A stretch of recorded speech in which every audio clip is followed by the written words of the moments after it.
to me.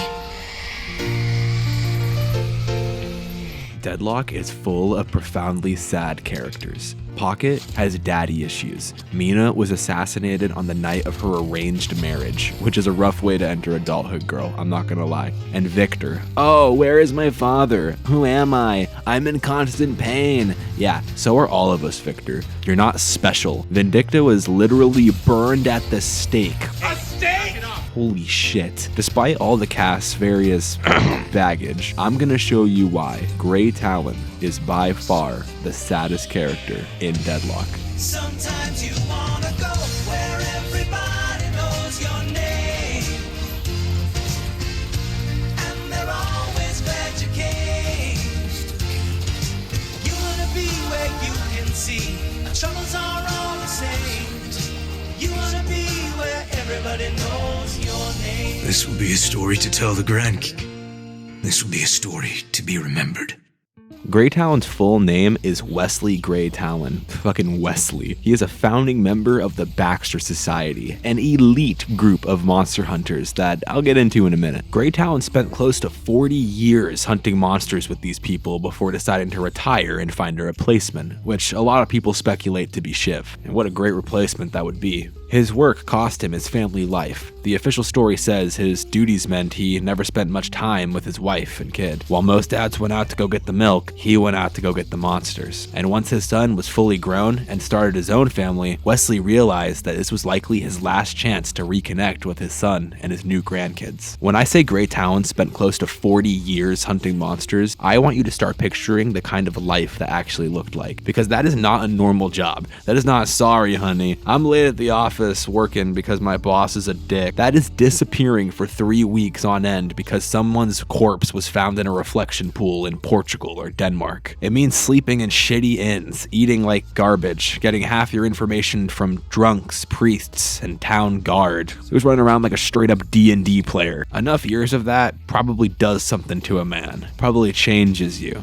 At a certain point, Wesley probably stopped feeling so Wesley, the husband and father, and started feeling more like Gray Talon, the old world hunter, the cryptid, the creature, which is really what makes his story so relatable. You work the wrong job long enough, that shit will consume your entire life. For most characters in this archetype, you would expect like a grizzled, I can't return back to society type story. But no, retirement actually worked out for Gray Talon, suited him. He doted on his grandkids, made up for lost time with his wife. Lost time with the wife, Talon, you sly dog. He even cooked dinner for the whole family every Wednesday, and you know Grandpa Talon Taco Night probably slapped. The bio flat out says he was happy. Then his son's household died in what authorities call a freak accident involving a fire. I can't replace what was taken from me, but I can make them answer for it. Now, Gray Talon knows not to believe the official story. His son's wife was Ixian and could snuff out flames with a thought. That's like if your son died of drowning and his baddie was a mermaid. That shit just don't add up. He concluded that if their bodies were found burned at the scene, they must have been dead before the fire began. In other words, there's some shady ass shit going on here. This is the event that drags him back into violence. The official bio ends with Talon having picked up the bow once more and promising a bloody reckoning when he finds whoever is responsible.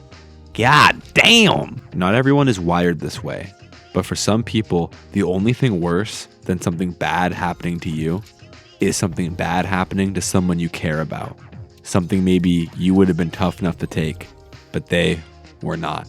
And then there's Rohan, Gray Talon's spirit owl, which is cool on the surface, but the more I thought about it, the more I realized it's kind of perfect thematically. Because of course, Gray Talon's soul-bonded animal is an owl. He's old, quiet, patient, watchful, and absolutely built to like stare at you from 30 miles away, creepily. Owls are wise, but they are also creepy as shit. They're omens, they're hunters. They sit above everything, staring down at the rest of us like peasants. They're a symbol of the Illuminati for a reason. which, to be fair, Talon was literally part of a secret society. Was that motherfucker on the island? The bond between Rohan and Talon shouldn't be understated. Rohan doesn't feel like just some random fantasy sidekick kind of like tacked on to Talon's character and kit. He legitimately feels like Talon's only friend. Like, he doesn't get along with too much of the other cast, which I'll get into later. Do you think he talks to Rohan? Or do you think he even has to? Like, maybe they have a spiritual psychic bond together. I don't know. The last thing I want to say is I think it's cool that Gray Talon even keeps an owl. Typically, hunter-esque characters are associated with falconry. That's kind of the go-to gimmick. So for him to have an owl companion just adds to his uniqueness, which is good. I feel like Talon is one of the more generic characters of the cast, most of whom are extremely tragic, but a lot of them are either born into misery, shaped by misery, molded by it. Sorry. While Gray Talon, he's just a little different, you know? Talon almost made it out of the misery. He did the job. He survived the monster hunting. He got old. He retired. He probably made bank. He got the wife back, the grandkids, the Wednesday night dinners. Valve literally says he was happy, and then they took his happiness away. I want to ask you all a question. Would you rather be born blind, so you're like blind your whole life? Or would you rather go blind tomorrow and you like know what you're missing? It's just a question. Gray Talon could survive the monsters. He could survive the wars. He could survive old age. But what he could not survive was becoming a husband and grandfather again, and then having them all stolen away from him. Actually, he did survive that. Nobody else survived, though. That's the problem. I keep calling Gray Talon old because he is old. He's the oldest in the cast, unless you count like Geist or Doorman, who don't really count, as Doorman is an ageless eldritch entity, and Geist is a mega baddie whose whole shtick is she's preventing the aging process with Oathkeeper, her demonic bitch on a leash. Talon, he's just old. He's wearing that shit on the chin. Mama Coco. Which is sad. When you're old, people don't talk to you as much. They don't relate to you as much. They don't find you as sexy. Which is why family is so important in your older years, when it's difficult for you to get out and interact with others. Or you don't want to, because based.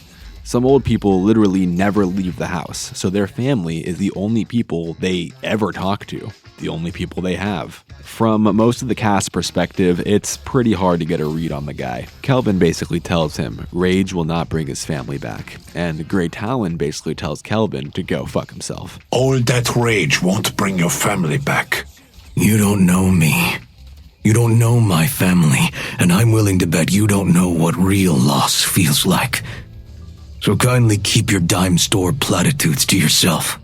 Honestly, all of Gray Talon's lines with Kelvin are just Talon absolutely mogging him. Trap them in your ice dome and leave the rest to me. I create shelter for those in need of aid. Today you create a killing floor for me. Do you understand? Talon, Do you understand? Yes. The Baxter Society has done a lot of good. It has. Don't sully its name. I built its name. And the reputation of monster hunters is the least of my concern. Talon telling Paige she reminds him of his daughter-in-law is absolutely fucking brutal, dude. Oh my god. You remind me of my daughter-in-law. Oh, hopefully you like her. I did. Very much so. A Billy interaction, Billy being one of the few people who really stands up to Talon, includes a jab that the Baxter Society never even killed any real monsters. It was all smoke and mirrors for publicity. I bet the Baxter Society never killed any real monsters. It was all a bunch of smoke and mirrors for publicity. You don't know what you're talking about. Big surprise, the mastermind of the whole charade tells me I'm wrong. You being a moron has nothing to do with me starting the Baxter Society. Which is really big talk from the monster fucker himself. New jacket? You like it? I like it even better on the ground of a dark alley. Oh, I know where we're going after the ritual. You mind if I call you Lash? I don't give a shit.